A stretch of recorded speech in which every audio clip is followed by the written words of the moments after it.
Everything starts in the dark. In the beginning, the earth was a formless void, and darkness covered the face of the deep. Such darkness is the dark of death, defined by absence and nothingness. It is a blackout, indiscriminate chaos, a tunnel that goes nowhere. This is where we have been this Holy Saturday. Jesus died and was buried and descended to the dead. Darkness is where we began our vigil this holy night. But it is not where we will end. We kindle a small fire outside the sanctuary, and these small candles we each hold of new fire, of marvelous and holy flame, as our exultet calls it, illuminate our darkness just enough to gather us, as though around a campfire, to recount our beginnings. And we start with the dark. We hear the poetic account of creation, when the earth is that dark and formless void, and a wind from God sweeps over the face of the waters. God speaks. And out of this watery darkness, out of the place of hiding and waiting and absence, God calls forth the light. And out of the water and the light, now separated from the dark, God calls forth every creature and every living thing. From creation, we move to recreation, as we hear the tale of Exodus through the Red Sea, when God liberates our forebears, the children of Israel, out of Egypt into the land of promise. In this epic story, God drives back the sea with a strong east wind all night and exposes dry land between walls of raging water. Israel is delivered from their bondage of slavery, their dark place from which there seemed to be no escape. At Passover Seders, the participants are instructed in the Haggadah that each person is obliged to see himself as if he actually was delivered out of Egypt. Each person is to consider themselves as personally having experienced the Exodus. As such, they participate in their own deliverance. The Hebrew word for Egypt is Mitzrayim, and it means a tight spot. Like our spiritual ancestors, we too find ourselves in need of this story year after year, because we too have our Mitzrayim, our tight spots. We frequently find ourselves in dark places where it feels like the water is rising up to our necks. We experience the tight spots of our frustrations, our fears, our unresolved family feuds, our interpersonal conflicts, the consequences of our large or small dishonesties in daily life and work, or the pain of our life's mistakes and regrets.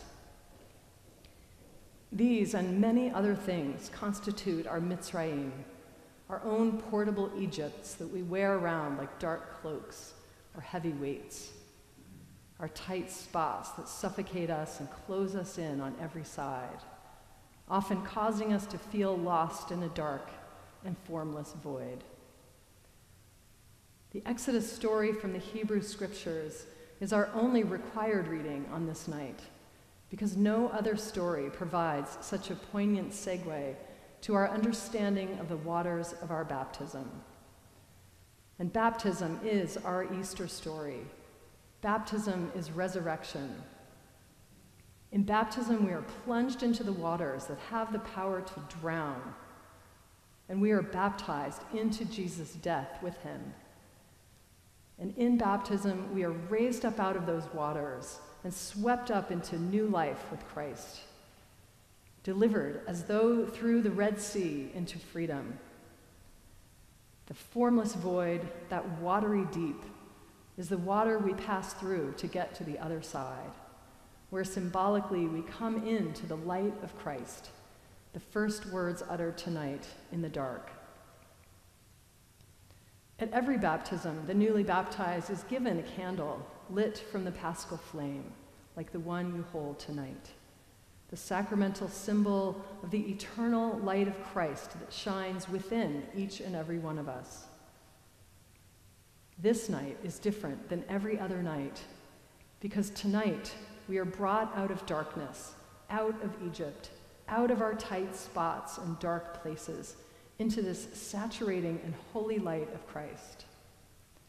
This is our story of redemption, not just because we imagine ourselves as actually having come out of Egypt. This is our story because of who it is that leads us through these waters, who it is that leads us out of the dark, out of our bondage, and into the light. This is the story of our redemption because of whose death and life we are baptized into, the death and resurrection of Jesus. In baptism, we are given power to experience true freedom, even while passing through the tight spots of every basic human condition: fear, sadness, anxiety, guilt, and especially that human condition of our own mortality. Christ is the light of the world that shines in our hearts, not to show us the way out of our Mitzrayim, our dark and tight places, but to show us the way through them. When we renew our own baptismal covenant in a few minutes, we will remember and take part in our own epic story. We will take part in having plunged into this darkness, and we will take part in passing through it, through these waters of this night, because everything life-giving begins in the dark. Whether it's the watery chaos out of which God speaks, or the dark of the mother's womb, or the nighttime sleep that restores and refreshes our bodies, or winter's dark ground that makes way for spring, or these waters of baptism we plunge into in the dark this night. Our freedom, our life does not come by finding a way out of our dark places and tight spots, but by passing through them, illuminated and enlightened by the light of Christ, who passed through his own death and rose again out of his tomb to show us the way into freedom. In the words of the poet Janet Morley, when we are despairing, when the world is full of grief, when we see no way ahead and hope has gone away, roll back the stone. Although we fear change, although we are not ready, although we'd rather weep and run away, roll back the stone. Because we're coming in with the women, because we hope where hope is vain, because you call us from the grave and show us the way, roll back the stone. Roll back the stone. Roll back the stone.